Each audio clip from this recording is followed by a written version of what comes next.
하나님은 영이시니 예배하는 자가 신령과 진정으로 예배할지니라. 아멘. 거룩한 성일 기억하며 주 앞에 나왔습니다. 우리의 마음과 정성을 다하여 예배를 드리오니 이 예배를 기쁨으로 받아 주시옵소서. 하늘 문을 여시고 준비하신 하늘의 신령한 은혜를 나리오 주시옵소서.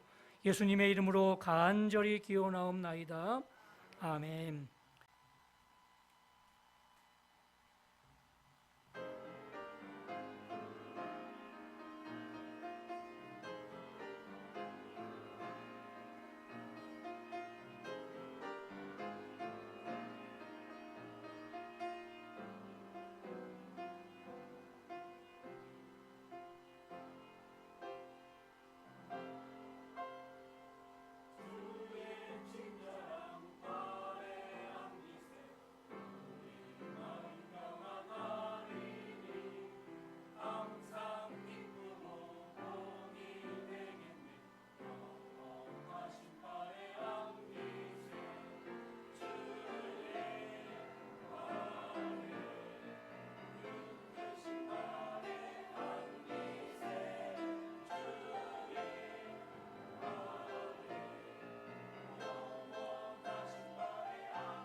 아멘. 찬양 감사드립니다. 주시는 말씀은 요한복음 5장 1절에서 9절까지의 말씀입니다. 우리 다 찾아서 한 절씩 교독하도록 하겠습니다. 제가 먼저 1절 말씀을 읽습니다. 그 후에 유대인의 명절이 되어 예수께서 예루살렘에 올라가시니라.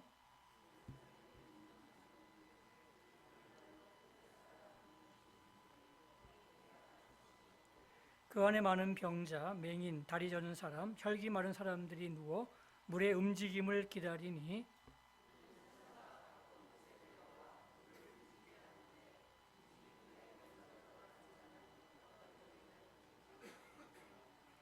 거기 소녀된 병자가 있더라.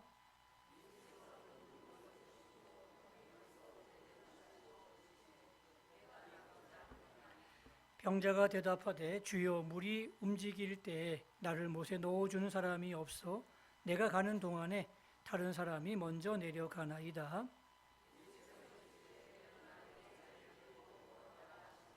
같이 읽습니다. 그 사람이 곧 나와서 자리를 들고 걸어가니라. 이날은 안식일이니. 아멘. 할렐루야. 한 주간도 평안하셨습니까? 날마다 주의 평강과 은혜가 여러분의 심령과 가정이 함께 하시기를 주님의 이름으로 축원합니다.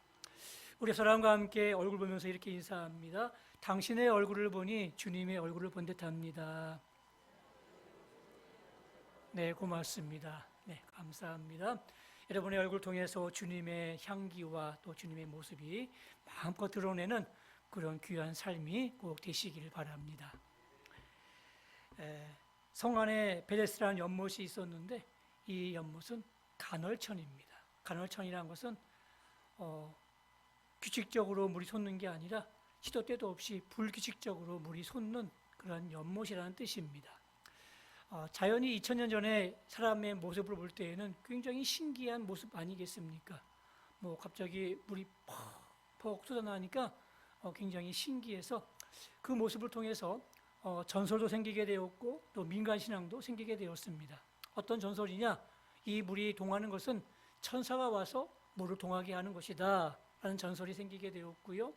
또 그 물이 동할 때에 제일 먼저 들어가는 사람에게는 어떤 병에 걸렸든지 간에 병이 낫는다는 그런 민간신앙도 생겨나게 되었습니다. 이게 정설이 아니에요. 그냥 생겨난 거예요. 그 미신을 믿고 정말 수많은 사람들이 이 못 근처에 오게 되었습니다. 행각이 5이 있었는데 그 행각 5개에 온갖 병자들이 다 모여서 누워있고 진을 치고 있는 겁니다.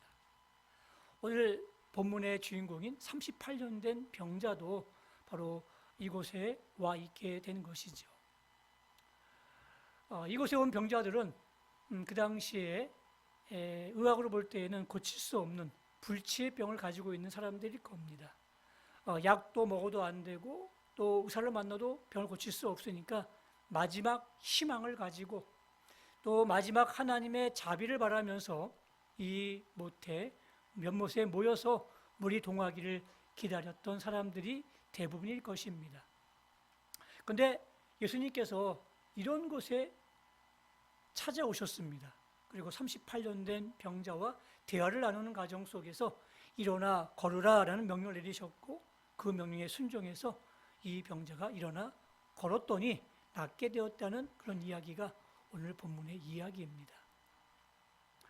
이 베데스다라는 이 이름을 보게 되면 이 벳이라는 집이라는 단어와 헬세드라는 잡이라는 단어가 함께 합쳐진 단어입니다. 그러므로 벳데스다라는 단어는 자비의 집이라는 뜻입니다.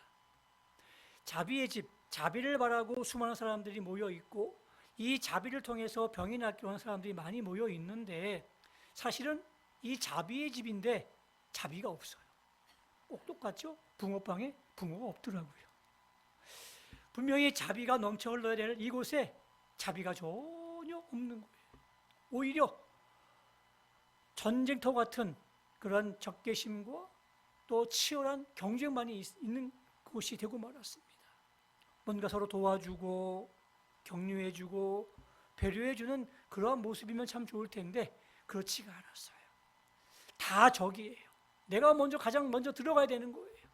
늘 상대방이 신경 써지는 것이고 상대방이 적이 되는 것이고 상대방과 경쟁하는 것이 되고 말았습니다. 자비의 집이 되어야 되는데 자비의 집이 아니라 오히려 무자비의 집이 되고 말았습니다. 여러분, 이런 곳에 누가 오셨다고요? 예수님이 찾아오셨습니다. 그리고 38년 된 병자의 병을 고쳐주셨습니다. 하나님의 자비를 부어주셨어요. 하나님의 은혜를 부어주셨어요. 이게 진짜 자비가 아니겠습니까? 이게 우리가 바라고 원하는 모습이 아니겠습니까? 바로 예수님이 계실 때 자비가 흐르는 것이고 예수님이 계실 때 그곳에 진짜 자비의 집이 된다는 것을 꼭 기억하시기 바랍니다. 근자에 우리 많은 유튜브나 아니면 또 뉴스를 통해서 들려오는 소식들을 보게 되면 이 교회 분쟁이 있는 곳이 있어요. 이 교회에서 서로 성도끼리 싸우고 언성을 높이고 고성이 오가는 그런 가운데 심지어는 경찰차가 출동해가지고 그 사태를 만류하는 그런 경우도 가끔 있습니다. 더 심지어는 이제 고소 고발을 함으로 말미암아 이 문제가 세상 법정까지 가는 그런 경우도 많이 있어요. 여러분, 교회가 어떤 곳입니까? 교회는 자비의 집이고 은혜의 집이에요. 근데 왜 교회의 집, 자비의 집, 사랑의 집인데 그럼에도 불구하고 왜 이런 일들이 일어나게 되는 것일까요? 그것은 바로 예수님이 계시지 않기 때문에 그렇습니다. 예수님이 계셔야 되는데 예수님이 계시지 않으니까 무늬만 자비의 집이고 무늬만 은혜의 집이고 무늬만 사랑의 집이 되는 거예요. 물론 목사도 있고 장로도 있고 권사도 있고 임시자도 있는 교회이지만 그곳에 정말 주님이 계시지 않는다면 무늬만 자비의 집이 되는 것이고 그리고 더 나아가서는 결국 무자비의 집이 될 수밖에 없는 거예요. 그래서 가장 중요한 것은 예수님이 계셔야 되는 겁니다. 여러분의 심령은 어떻습니까? 여러분의 인생은 어떻습니까? 여러분의 가정은 어떻습니까? 우리 교회는 어떻습니까? 여러분의 인생에 주님이 계시기를 바랍니다. 여러분의 가정에 주님이 임재하시기를 바랍니다. 우리 교회에 주님이 임재하셔서 우리를 다스려 주시기를 바랍니다. 그래야 하나님의 자비가 충만한 곳이 될 수 있고 그런 자비가 흐를 때에 하나님의 은혜를 통해서 우리의 믿음이 성장하고 또 우리의 또 성숙해가는 그런 과정들을 누리게 될 줄로 믿습니다. 자, 그럼 우리 이 이야기 속으로 조금 더 깊이 들어가 보겠습니다. 오늘 3절 말씀을 보게 되면 그 안에 많은 병자, 맹인, 다리 저는 사람, 혈기 많은 사람들이 누워라고 되어 있습니다. 그러니까 수많은 병자들이 지금 이곳에 모여 있는 거예요. 왜 왔습니까? 병을 고치기 위해서. 근데 그 병 고치는 확신도 그 미신이에요. 확실한 게 아니에요. 미신이에요. 내려오는 전설이에요. 그 의술로 고칠 수 없으니까 마지막 희망을 가지고 그 자리에 온 사람들이에요. 여러분, 이 질병이라는 것은요, 굉장한 큰 짐이 아니겠습니까? 건강한 사람들은 모르겠지만 평생 그 병을 짊어지는 사람은요, 너무 힘들어요. 오늘 본문에 있는 이 5절 말씀해 보니까 38년 된 병자가 있다라고 되어 있습니다. 38년이면요 엄청난 기간 아니겠습니까? 10년이면 강산이 변한다는데 강산이 4번 변할 만큼 아주 긴 시간이 이 38년이라는 시간이에요. 38년 동안 이 병자가 어떤 병인지 모르겠습니다만 여러 가지 정황으로 볼 때 아마 몸을 잘 움직이지 못하는 중풍병이 아니었을까 그렇게 생각해 봅니다. 예수님께 하소연하지 않습니까? 내가 먼저 들어가려고 하는데 몸이 불편해서 민첩하게 움직이지 못해서 늘 놓친다 라는 그런 원망과 불평을 볼 때에 아마 이 사람이 그 거동하는데 굉장히 힘든 그런 병을 가지고 있었다라고 볼 수가 있는데 38년이래요. 엄청나게 많은 그러한 시간이 지난, 그래서 어쩌면 그 자신의 마음속에 이미 모든 것을 포기하고 희망을 내려놓는 사람이 하나 본문에 있는 주인공이 아닐까 생각이 되어집니다. 이 질병은 특징이 2가지가 있어요. 하나는 뭐냐면요, 나 혼자 오롯이 지고 가야 된다는 거. 남에게 나눠주면 참 좋을 텐데 그렇지가 않아요. 우리가 부모가 자녀의 병을 보게 되면 참 마음이 아파요. 그래서 내가 대신이라도 지고 싶은데 질 수 있어요? 없어요? 없어요. 그 짐은, 질병의 짐은 본인이 오롯이 지고 갈 수밖에 없는 거예요. 그게 참 이 질병의 특징이더라고요. 또 한 가지는요, 24시간 동안 계속 져야 될 짐이라는 이야기입니다. 좀 잘 때만이라도 아프지 않으면 참 좋겠죠. 어느 한 순간만이라도 좀 자유로우면 좋을 텐데 그렇지가 않아요. 계속해서 24시간 동안 계속 지고 가야 될 그러한 질병의 짐이 바로 이 특징이에요. 얼마나 힘들었을까요? 얼마나 괴로웠을까요? 설악산의 마지막 짐꾼이었던 임기종 씨의 이야기인데 키가 158cm예요. 그리고 몸무게는 62kg예요. 근데 이 정말 가냘픈 몸으로 그 짐을 대신 져주는 거예요. 100kg가 넘는 짐을 지고 올라갔다가 또 내려왔다가 올라왔다가 내려왔다가 이러면서 임금을 받으면서 생계를 꾸려갔던 사람인데 16세부터 시작했대요. 그리고 45년 동안 그 일을 해왔대요. 그에게는 아내가 있었는데 아내가 장애인이었습니다. 장애를 가진 아내를 뒷바라지하고 또 생계를 책임지기 위해서 그 짐을 지고 계속 오르락내리락 했던 거였습니다. 얼마나 힘들었겠어요. 내려놓을 수가 없는 거예요. 그죠? 생계라는 짐이 있기 때문에 또 아내라는 짐이 있기 때문에 내려놓을 수가 없고 계속해서 이 일을 해왔던 겁니다. 여러분, 이 임기종 씨만의 이야기일까요? 우리의 이야기도 되지 않을까요? 우리도 나름대로의 인생의 짐을 다 가지고 있어요. 또 오늘 본문에 있는 주인공처럼 질병의 짐을 지고 가는 사람도 많이 있습니다. 우리 이성모 장로님도 갑자기 이렇게 뇌출이 되는 바람에 또 이렇게 계속해서 어려운 질병의 짐을 지고 지금도 회복을 위해서 재활의 꿈을 꾸면서 열심히 하고 있잖아요. 질병의 짐을 지고 가는 사람도 많이 있습니다. 또 누구는 생계의 짐을 지고 갑니다.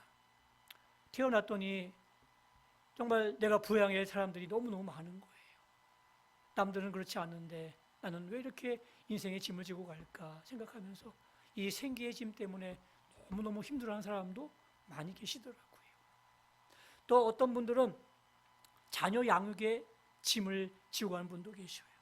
자녀가 태어났는데 자녀가 장애인이에요. 어떻게 해요? 그 장애의 짐 부모가 같이 함께 나누어지면서 평생 같이 가더라고요. 또 어떤 분들은 부모 봉양의 짐을 지고 가시는 분도 계십니다.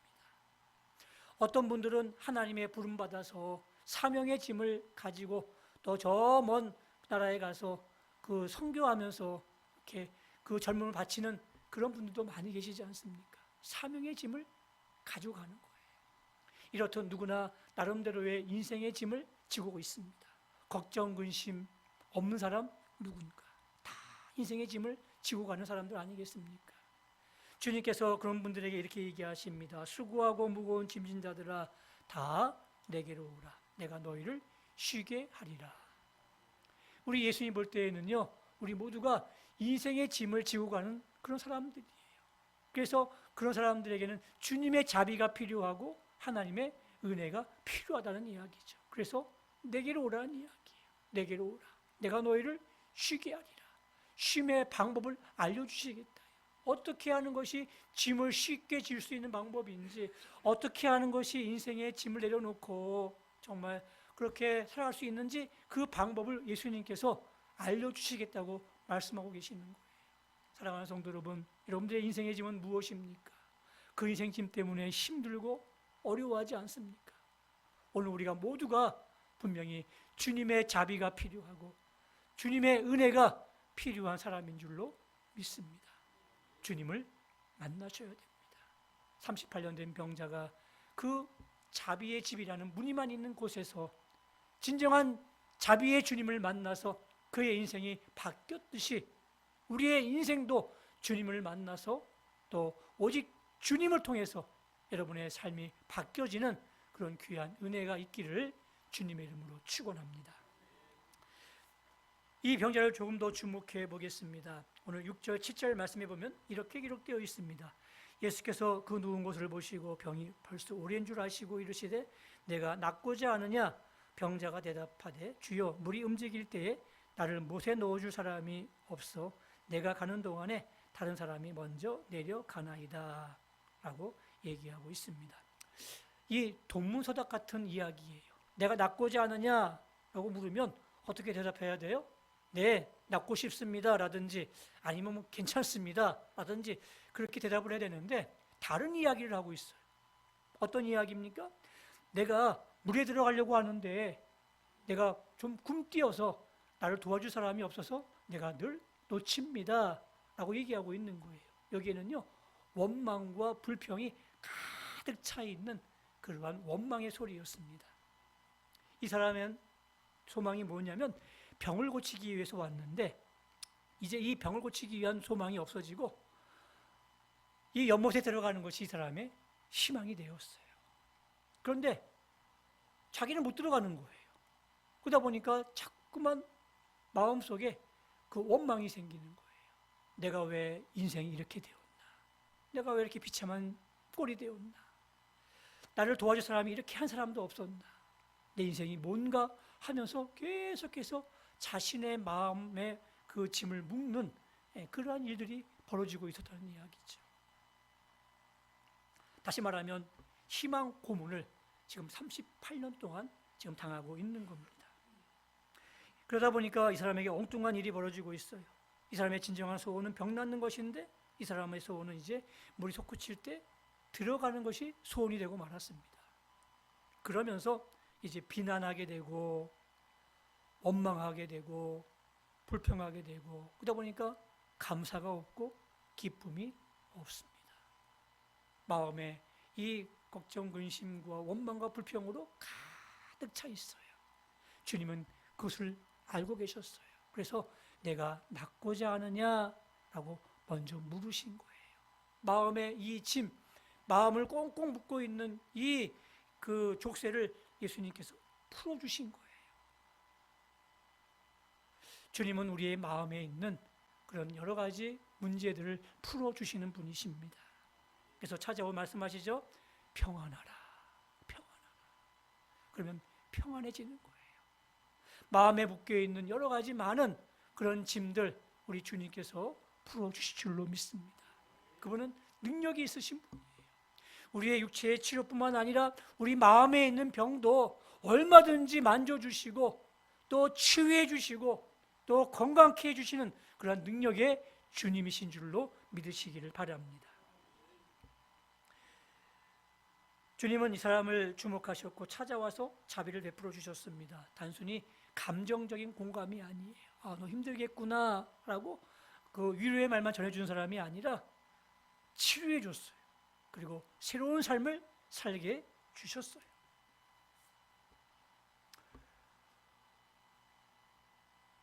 오늘 주님께서 이 사람의 마음의 문을 벗겨주셨고 또 그래서 오늘 8절 9절 말씀에 보니까 이렇게 말씀하십니다. 예수께서 이르시되 일어나 내 자리를 들고 걸어가라 하시니 그 사람이 곧 나와서 자리를 들고 걸어가니라.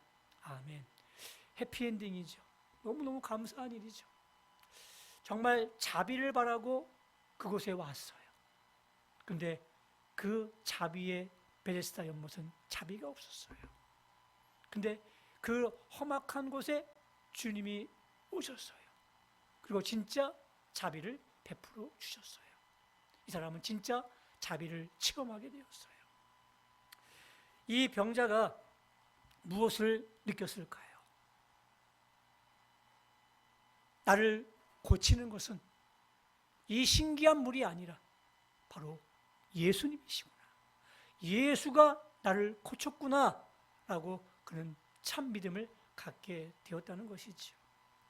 내 인생의 문제를 해결하실 분은 오직 예수님이시고 내 인생의 커다란 짐을 벗겨주시는 분도 오직 예수님이시구나라는 그 귀한 사실을 그가 깨닫게 되었다는 겁니다. 이게 병을 고친 것보다 더 훨씬 더 큰 자비가 아니겠습니까? 정말 인생에 무엇이 중요한 것을 이분은 깨닫게 되었던 것이었습니다. 저도 여러분도 이런 믿음을 가지기를 원합니다. 우리 인생의 문제를 해결하실 분 오직 예수님 뿐이시구나. 내 인생의 짐을 벗게 하실 분도 오직 예수님 뿐이시구나.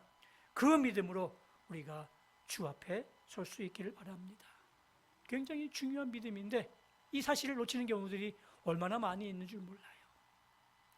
얼마 전에 그 로스앤젤레스에 있는 안경점을 경영하는 한인이 이 지역 TV에 광고를 냈습니다. 그런데 이 광고 모델을 사용하는데 돈이 많이 들어가기 때문에 본인이 직접 나와서 광고를 했는데 이 현지인이 아니다 보니까 그 발음이 좀 어눌하지 않겠습니까? 조금 좀 이렇게 매끄럽지 않았는데 이 광고가 굉장히 인기를 끌었어요. 나중에 광고상까지 타게 되었는데 그 이유가 뭐냐면 이 주인이 한 광고 멘트였다고 합니다. 이 멘트가 뭐냐면 내가 아는 것은 안경밖에 없습니다. 이 얘기를 한 거예요. 여러분 안경점을 아는 사람이 안경밖에 아는 것이 없대요. 얼마나 신뢰가 가는 말이에요. 최고의 자랑 아니겠습니까?